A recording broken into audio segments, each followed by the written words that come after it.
શ્રી વલ્લભાધીશ કી જય. શ્રી વલ્લભના રચિત ષોડશ ગ્રંથમાંનો એક ગ્રંથ છે અંતઃકરણ પ્રબોધ. આ ગ્રંથનું આપણે સૂક્ષ્મ રીતે રસપાન કરીએ. શ્રી ગોકુલનાથજી આ ગ્રંથનું પ્રાગટ્ય કેવી રીતે થયું તે ટીકામાં કહી રહ્યા છે કે શ્રી ઠાકોરજીએ શ્રી આચાર્યજીને શ્રી ભાગવતજીના યથાર્થ પ્રગટ કરવાની આજ્ઞા કરી હતી. શ્રી આચાર્યજી શ્રી સુબોધિનીજી પ્રગટ કરી રહ્યા છે. તૃતીય સ્કંદ સુધી સુબોધિનીજી થયા અને ભગવાનથી શ્રી આચાર્યજીનો વિયોગ સહન ન થયો. તેથી આપે સીધા દસમા સ્કંદનું વિવરણ કરવાની આજ્ઞા કરી. દસમો સ્કંદ પૂર્ણ થયો અને ત્યાં સુધી તો 2 વાર સ્વધામ પધારવાની આજ્ઞા શ્રી ઠાકોરજીએ કરી હતી.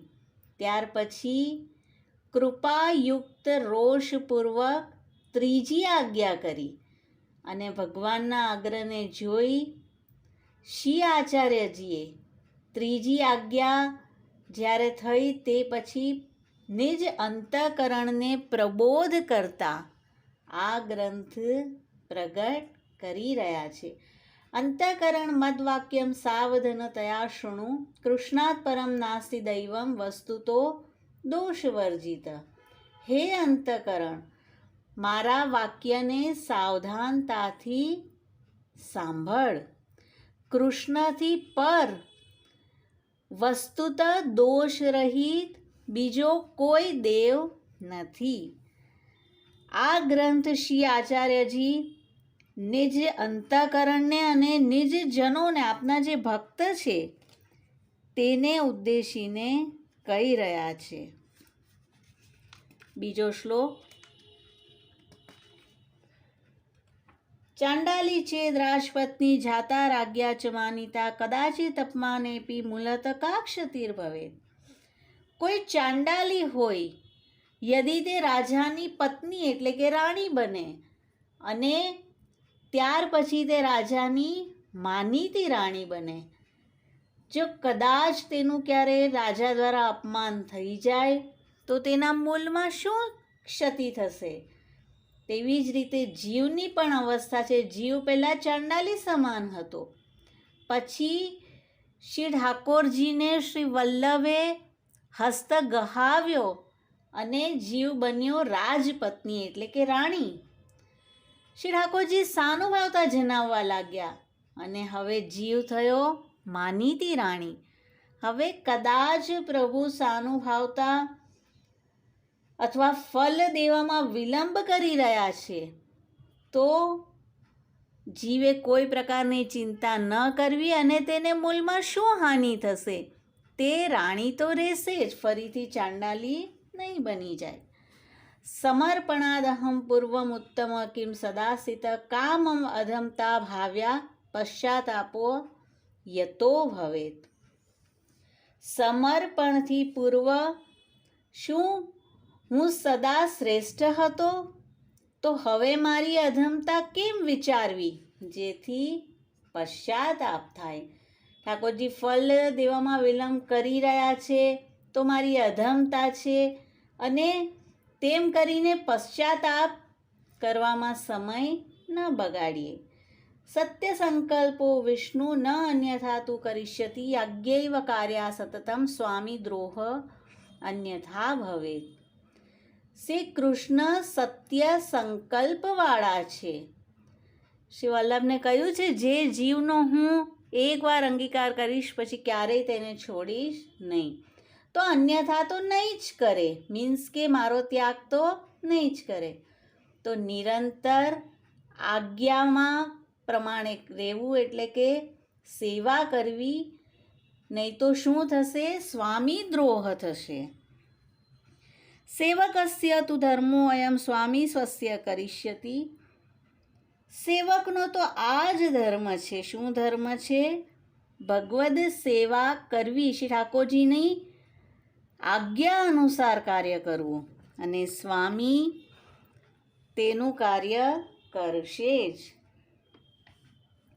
आज्ञापूर्वं तु या जाता गङ्गासागरसङ्गमे यापि पश्चात् मधुवने न कृतं तद्वयं मया देहदेशपरित्याग तृतीयो लोकगोचर पश्चाताप कथं तत्र सेवकोऽहं च न च अन्यथा.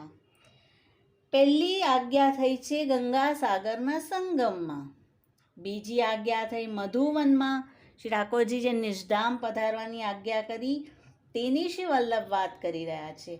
આ બંને આજ્ઞા મારાથી ન અનુસરણ કરાઈ. દેહ દેશના પરિત્યાગની આજ્ઞા હતી અને તૃતીય આજ્ઞા લોકમાં પ્રસિદ્ધ હતી અને સંન્યાસ જે ઠાકોરજીએ કીધું હતું, હવે મેં સંન્યાસ આશ્રમ ગ્રહણ કર્યો અને મારું સ્વરૂપ શું છે? સેવકોહમ ન ચ અન્યથા. તો હવે પશ્ચાતાપ ન કરું કારણ કે હું તો સેવક છું. આ તો 6 શ્લોક. પછી 7માં લૌકિક પ્રભુવત કૃષ્ણો ન દ્રષ્ટવ્ય કદાચન સર્વ સમર્પિતમ ભક્ત્યા કૃતાર્થોસી સુખી ભવ. શ્રી કૃષ્ણને લૌકિક સ્વામીની જેમ ક્યારેય ન જોવા, ભક્તિથી સર્વ સમર્પિત કરીને હું કૃતાર્થ છું. અને શ્રી વલ્લભ કહે છે સુખી ભવ. ફરીથી પહેલાંની જેવી તારી અવસ્થા થઈ જાય. તો યદિ હું સેવક છું તો મારા સ્વામી શું લોકમાં રહેલા સ્વામી જેવા છે? તો કહે છે ના, તેવા સ્વામી નથી. પ્રૌઢાપી દુહિતા યદ્વત સ્નેહાત ન પ્રેષ્યતે વરે તથા દેહે ન કર્તવ્યમ વરસ્તુષ્યતિ ન અન્યથા. જેવી રીતે પુત્રી બળી થઈ જાય પછી સ્નેહના કારણે તેના પતિ પાસે ન મોકલવામાં આવે તેવું દેહનું ન કરવું, નહીતર પતિ સંતુષ્ટ ન થાય. પુત્રી બળી થઈ ગઈ હોય તેમ છતાં માતા પિતા સ્નેહથી તેને ઘરમાં જ રાખે કે પતિના ઘરે જશે તો કાર્ય કરવું પડશે, તેને શ્રમ થશે, તો આવું ન કરે તો પતિ સંતુષ્ટ નથી થતો. તેવી રીતે આપણો દેહ પણ જો શ્રી ઠાકોરજીની સેવામાં નથી લગાડતા તો પ્રભુ અપ્રસન્ન થશે. લોકવચ્ચે સ્થિતિર્મે સ્યાત કિમ સ્યાદ ઇતિ વિચારય અશક્ય હરિ એવસ્તિ મોહમ માગા કથંચન. લોકની તરફ મારી સ્થિતિ થશે તો શું તે વિચારો. અશક્યમાં હરિ જ